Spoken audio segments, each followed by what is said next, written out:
बिस्मिल्लाहिर्रहमानिर्रहीम। मैं डॉक्टर खालिद सईद अख्तर आपकी खिदमत में हाजिर हूँ जेलम पॉली क्लिनिक से। आज से हम एक सीरीज शुरू कर रहे हैं जिसको पर्सनैलिटी डिसऑर्डर्स कहते हैं। और आज जो पहली पर्सनैलिटी डिसऑर्डर पे हम बात करने वाले हैं, इंग्लिश में उनको नार्सिसिस्ट पर्सनैलिटी डिसऑर्डर कहा जाता है।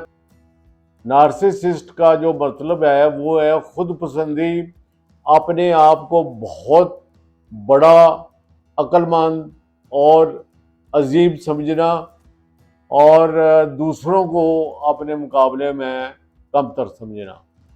तो इसको एक मिसाल यूं दी जा सकती है कि पुराने ज़माने में एक फिल्म आई थी जिसका नाम था फन्ने खान। तो ये अपने आप को फन्ने खान समझते हैं।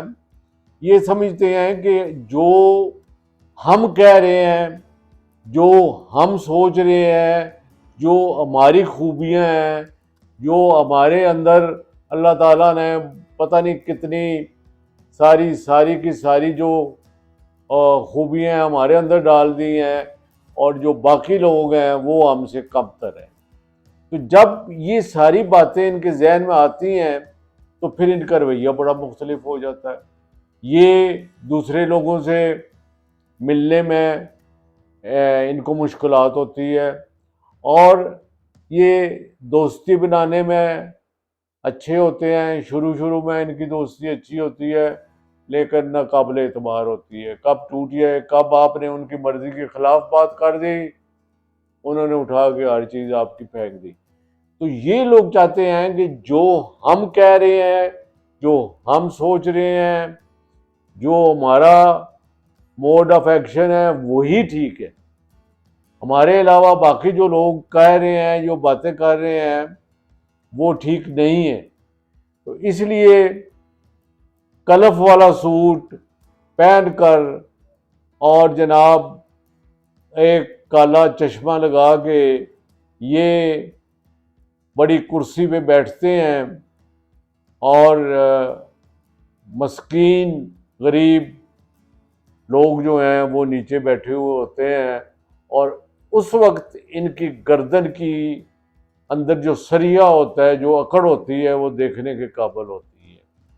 तो इसलिए मेरा ख्याल है कि अगर मैं माजरत के साथ किसी की दिल आज़ारी ना हो, तो हमारे यहाँ तकरीबन 70 to 80% जितने भी सियासी लीडर हैं या ब्यूरोक्रेट्स हैं या अशराफिया जिसको कहते हैं, ये सारे के सारे इसी पर्सनालिटी डिसऑर्डर का हिस्सा हैं और इसी पर्सनालिटी डिसऑर्डर में आते हैं।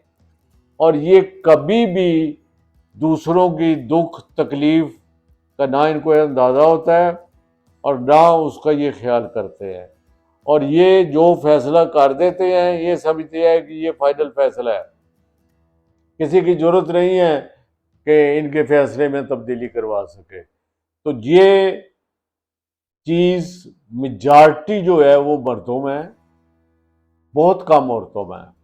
लेकिन जिस शख्स की नार्सिसिस्ट औरत के साथ शादी हो गई है तो फिर अल्लाह ही पनाह, अल्लाह ताला उसके हाल पे रहम करे। और इन लोगों को संभालना, इन लोगों के साथ लंबी दोस्ती करना बहुत मुश्किल काम है। तो इसलिए अगर हम जाएं कि यार ये क्या कर सकते हैं, हम इनको ठीक कर सकते हैं, हम तो अल्लाह, हमने क्या ठीक करना है, अल्लाह ताला की ज़ात ही इनको ठीक करेगी। और मुझे उम्मीद है कि एक वक्त आएगा कि जब आम आदमी भी इनको जवाब देगा और इनकी अकड़ और इनके ख्यालात जो हैं उनमें वो ज़रूर आगे से जवाब देने के काबिल होगा। उम्मीद है, अल्लाह करे ऐसा ही हो, तो बहुत सारे हमारे माशरे की जो बुराइयां हैं वो कम हो जाएंगी। मैं याद है एक दफ़ा मैं एक ड्यूटी पे बैठा हुआ था, CMO की ड्यूटी में कर रहा था।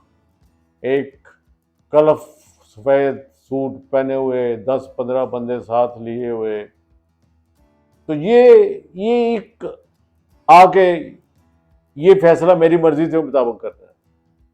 تو میں نے کہا یار تو اگر چودھری ہے، فن خان ہے، تو میں تجھ سے بڑا چودھری ہوں، تو چپ کر کے یہاں سے نکل جا ورنہ میں ٹھکائی لگاؤں گا۔ تو یہ ایسے لوگ ہیں، تو اس لیے ان لوگوں کے ساتھ آپ اپنا رویہ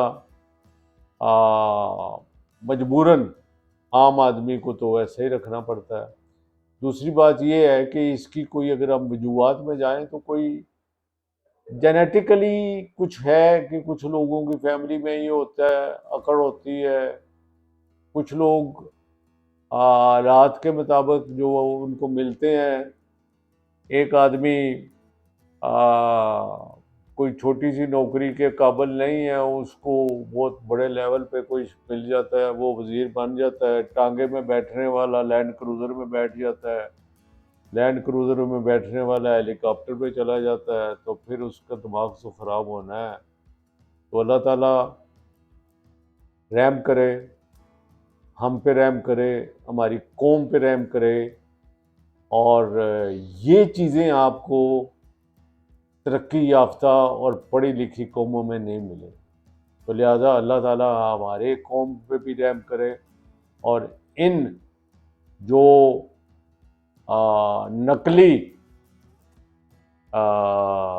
فن خان ہیں ان کو کوئی اصلاح ہو اور یہ سیدھے راستے پہ آئیں تو ہمارے بہت سارے مسائل ٹھیک ہو جائیں گے۔ ٹریٹمنٹ ان کا کیا ہونا ہے، کاؤنسلنگ ہے یا کوئی ان کی سائیکو تھراپیز ہیں، تو یہ تو اپنے آپ کو مانتے نہیں ہیں کہ ہمیں کچھ ہے، وہ کہتے ہیں جی ہم ٹھیک ہیں، یہ جو لوگ کاؤنسلنگ کرانے والے ہیں یا کہنے والے ہیں یہ ٹھیک نہیں ہے۔ اس لیے ان کا علاج کرنا بہت مشکل ہے، ہمارے بس میں تو نہیں ہے، ڈاکٹرز کے بس میں بھی نہیں ہے۔ تو یہ ان کا علاج امید ہے، میں دوبارہ پھر کہہ رہا ہوں کہ ان کا علاج کوئی اللہ تعالیٰ کی ذات ہی کرے تو شاید پاکستان کے حالات بہتر ہو جائیں۔ شکریہ، تھینک یو ویری مچ۔